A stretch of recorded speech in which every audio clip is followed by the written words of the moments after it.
यही दिन देखने के लिए मैडम लेके आए थे, देश के लिए यही दिन देखने के लिए लेके आए थे। मैं पूछ रही हूँ, सबसे पूछ रही हूँ। 28 मई को जो हुआ वह सब आपने देखा। पुलिस ने हम लोगों के साथ क्या व्यवहार किया, हमें कितनी बर्बरता से गिरफ्तार किया। हम शांतिपूर्ण आंदोलन कर रहे थे, हमारे आंदोलन की जगह को भी पुलिस ने तहस नहस कर हमसे छीन लिया और अगले दिन गंभीर मामलों में हमारे ऊपर ही FIR दर्ज कर दी गई। क्या महिला पहलवानों ने अपने साथ हुए यौन उत्पीड़न के लिए न्याय मांगकर कोई अपराध किया है?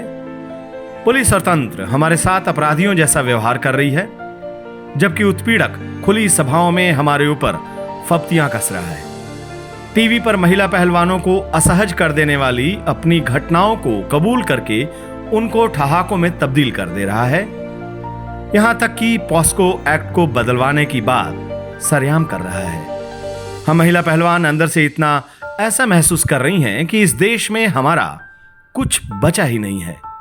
हमें वे पल याद आ रहे हैं जब हमने ओलंपिक वर्ल्ड चैंपियनशिप में मेडल जीते थे। अब लग रहा है कि क्यों जीते थे?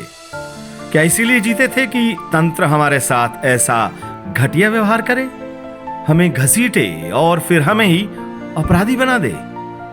कल पूरा दिन हमारी कई महिला पहलवान खेतों में छिपती फिरी हैं।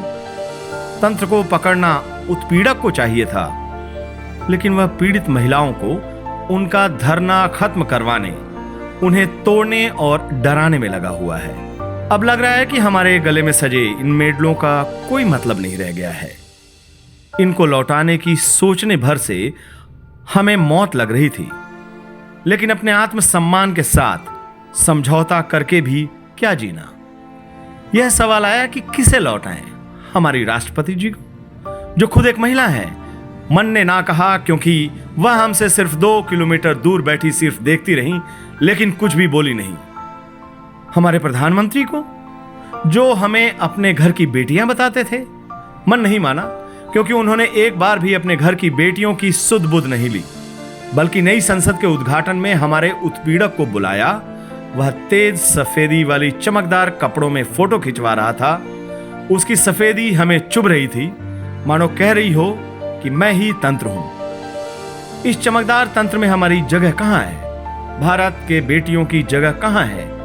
क्या हम सिर्फ नारे बनकर या सत्ता में आने भर का एजेंडा बनकर रह गई हैं?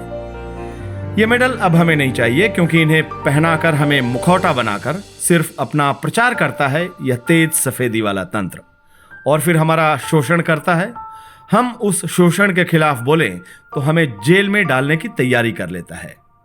इन मेडलों को हम गंगा में बहाने जा रहे हैं, क्योंकि वह गंगा मां है। जितना पवित्र हम गंगा को मानते हैं, उतनी ही पवित्रता से हमने मेहनत कर इन मेडलों को हासिल किया था। ये मेडल सारे देश के लिए ही पवित्र है, और पवित्र मेडल को रखने की सही जगह पवित्र मां गंगा ही हो सकती है, न कि हमें मुखौटा बना फायदा लेने के बाद हमारे उत्पीड़क के साथ खड़ा हो जाने वाला हमारा अपवित्र तंत्र। मेडल हमारी जान है, हमारी आत्मा है। इनके गंगा में बह जाने के बाद हमारे जीने का कोई मतलब रह नहीं जाएगा। इसलिए हम इंडिया गेट पर आमरण अनशन पर बैठ जाएंगे। इंडिया गेट हमारे उन शहीदों की जगह है जिन्होंने देश के लिए अपनी देह त्याग दी। हम उनके जितने पवित्र तो नहीं हैं, लेकिन अंतर्राष्ट्रीय स्तर पर खेलते वक्त हमारी भावना भी उन सैनिकों जैसी ही थी। अपवित्र तंत्र अपना काम कर रहा है और हम अपना काम कर रहे हैं। अब लोक को सोचना होगा कि वह अपनी इन बेटियों के साथ खड़े हैं या इन बेटियों का उत्पीड़न करने वाले उस तेज सफेदी वाले तंत्र के साथ। आज शाम 6 बजे हम हरिद्वार में अपने मेडल गंगा में प्रवाहित कर देंगे। इस महान देश के हम सदा आभारी रहेंगे।